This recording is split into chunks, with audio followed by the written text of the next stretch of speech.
అందువల్ల నాకు అలా అనిపించింది. ఒకసారి రిపీట్ చేయరా? మీరు ఏం స్టేట్మెంట్ ఇచ్చారో అది ఒకసారి మళ్ళీ చెప్పరా? మీరు అక్కడ చూసారు కదా స్టేట్మెంట్, మళ్ళీ కాదు మీ నోటితో, అంటే అది అక్షరాలు కనబడుతున్నాయి, నాకు మీ నోటితో వినాలని ఉంది. నా నోటితో చెప్పడం అయినా ఎవరితో చెప్పినా ఈ రోజుల్లో కన్యాదానం చేసే ప్రతి తండ్రి కూడా ఆలోచిస్తున్న విషయం ఏమిటంటే, నేను కన్యనే దానం చేస్తున్నానా అని మనసులో బాధపడుతూ కన్యాదానం చేస్తున్న తండ్రులు ఎంతమందో ఈ రోజుల్లో. అది నా ఉద్దేశం.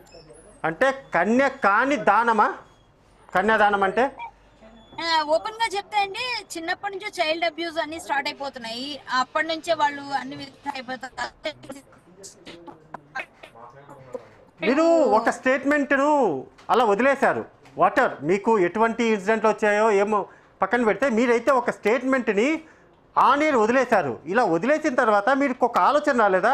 రేపు పొద్దున ఎవరైనా పెళ్లి చేసుకోవాలి అనుకునేటప్పుడు ఆ అబ్బాయిలు వచ్చేసి ఈ అమ్మాయి కన్యా కాదని డౌట్, ఆ దొంగ చూపులు, ఆ అనుమానపు చూపులు అమ్మాయి గుచ్చుకోవచ్చు కదా? అంటే ఇప్పుడు అందరూ ఆల్రెడీ అందరికీ తెలిసిన విషయమేనండి, నేను కొత్తగా ఏం చెప్పలేదు. కాకపోతే కొంచెం ఘాటుగా అనిపించవచ్చు. మీరు చెప్పిన దాంట్లో తప్పు లేదు, లేకపోతే అందులో నిజం ఉందా అబద్ధం ఉందా పక్కన పెడదాం. బీ ప్రాక్టికల్గా వచ్చేసరికి మీరు చెప్పినటువంటి మాటల వల్ల అది పెళ్లి చేసుకోబోయే అబ్బాయి ఎవరైతే ఉన్నారో చేసుకోబోయే అబ్బాయికి కూడా తెలుసండి, వీళ్ళు ముందు 2-3 సార్లు లవ్ ఫెయిల్యూర్స్ అమ్మాయికి అబ్బాయికి అందరికి అవుతున్నాయి. అందరూ కూడా ఇప్పుడు ఒక మాట చెప్తానండి, ఇంతకు ముందు కన్యత్వ పరీక్ష అని చెప్పేసి పొరలు కూడా చెక్ చేసిన రోజుల్లో అందరూ వ్యతిరేకించారు, అది తప్పు అని. మన భారత సాంప్రదాయం ప్రకారం అది లేదు. ఎక్సర్సైజ్ చేసినా కూడా పోతాయండి, అది లేదు మన భారతీయ. చాలా ఉంటాయి. ఇవన్నిటి వల్ల కన్య అంటే ఏ విధంగా కన్య అని చెప్తారు మీరు? ఒక మహిళను, మరి ఒక మహిళగా మీరు మహిళలను ఎందుకు ఇలా అనడము? మీ వాయిస్ నాకేమి, ఒక మహిళగా మీరు ఒక మీకు వినిపిస్తుందా కళ్యాణి గారు? హలో,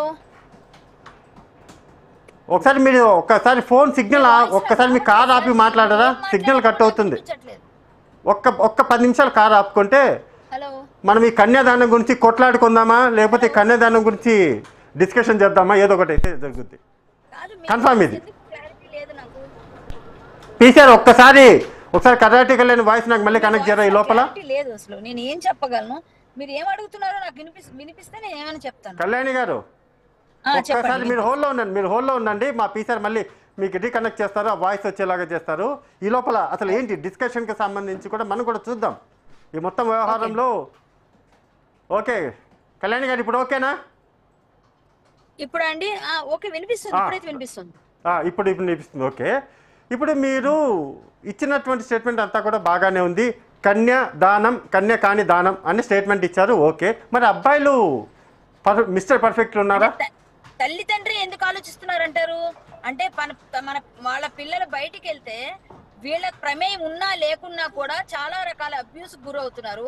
చాలా రకాలుగా ఎన్నో విధాలుగా ఇబ్బందులు గురి పెడుతూ అబ్బాయిలు వాళ్ళు యూజ్ చేసుకోవడం కోసం లవ్ అని, లేకపోతే నేను పెళ్లి చేసుకుంటాను నేను భ్రమ పెట్టి వాళ్ళని లొంగ తీసుకొని అబార్షన్స్ చేయించుకుంటున్న అంటే యంగ్స్టర్స్ సంఖ్యలు ఈ మధ్య హాస్పిటల్స్ లో ఎక్కువ అవుతున్నాయి. మరి ఎలా అనాలండి?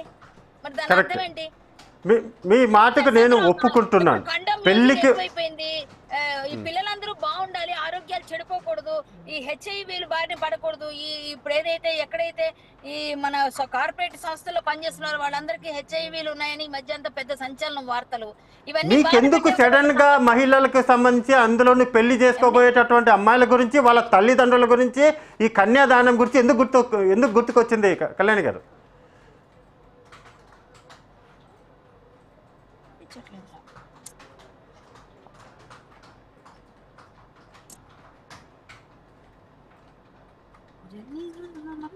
హలో కళ్యాణ్ గారు, రీసెంట్ గా శివాజీ కూడా ఒక స్టేట్మెంట్ ఇచ్చాడు కదా, మహిళలు ఇలా డ్రెస్ వేసుకుంటే ఈ విధమైనటువంటి రకంగా ఉంటుంది అని చెప్పి.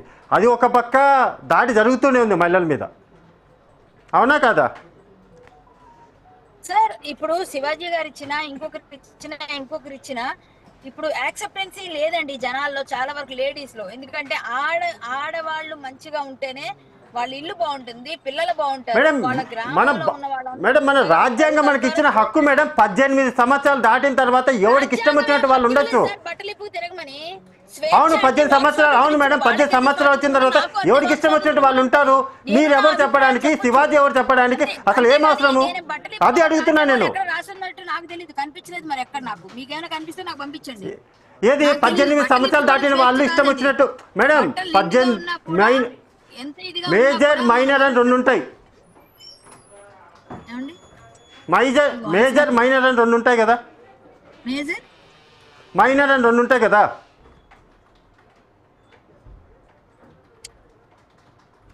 హలో చెప్పండి సార్.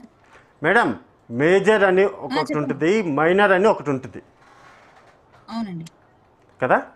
మైనర్ అయినంత వరకు ఓకే, కేర్ టేక్ అంతా కూడా తీసుకోవాలి, అంత బాగానే ఉంటుంది. మేజర్ అయిన తర్వాత వాళ్ళ ఫ్రీ బర్డ్స్ కదా. ఓకే అండి. అంటే మేజర్ అయినంత మాత్రాన ఈ విచ్చలవిడిగా తిరుగుతాము అంటే ఆ మేజర్ల వల్ల మైనర్లకు ఇబ్బంది అవుతున్నప్పుడు అడగాల్సిన బాధ్యత కూడా మనదే. ఎవరికి అవుతుంది మేడం ఇబ్బంది? ఇబ్బంది ఎవరికి? నేను మీతో గొడవ గురించి కాదు, అసలు ఎవరికి ఇబ్బంది అవుతుంది చెప్పండి.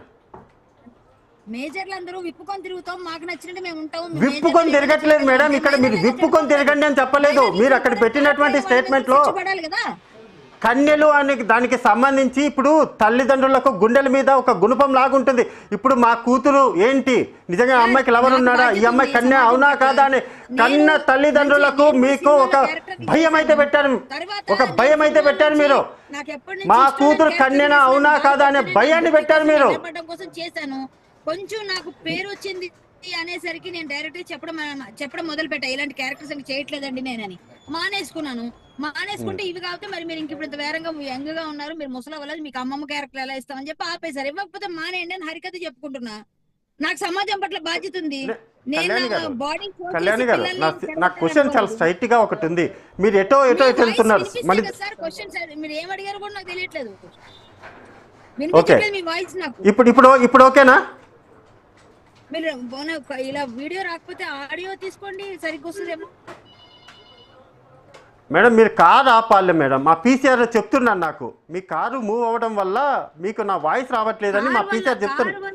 లేదండి, కార్ లో ఉన్నా సరే నేను బయటే ఉన్నాను కాబట్టి సిగ్నల్స్ అయితే సరే. ఇప్పుడు నా వాయిస్ వస్తుంది కాబట్టి నా వాయిస్ వస్తుంది కదా, ఒక మాట అడుగుతాను మిమ్మల్ని.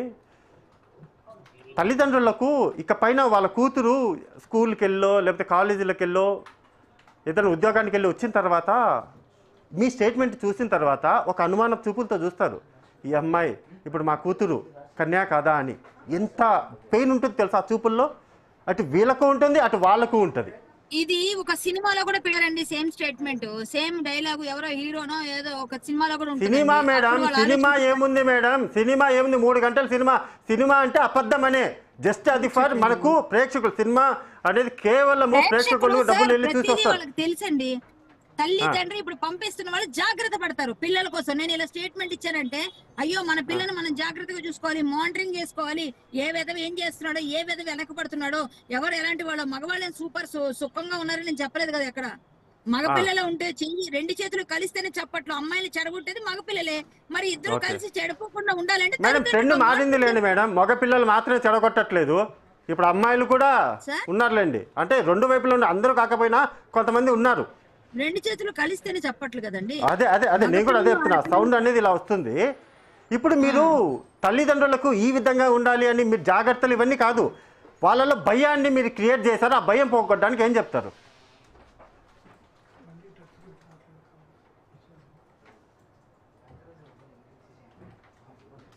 నేను వేరే ఫోన్ లో జాయిన్ అవుతాను, ఆగండి, వేరే ఫోన్ లో జాయిన్ అవుతాను. ఓకే ప్లీజ్ ఈ లోపల ఫోన్ కనెక్ట్ చేయరా?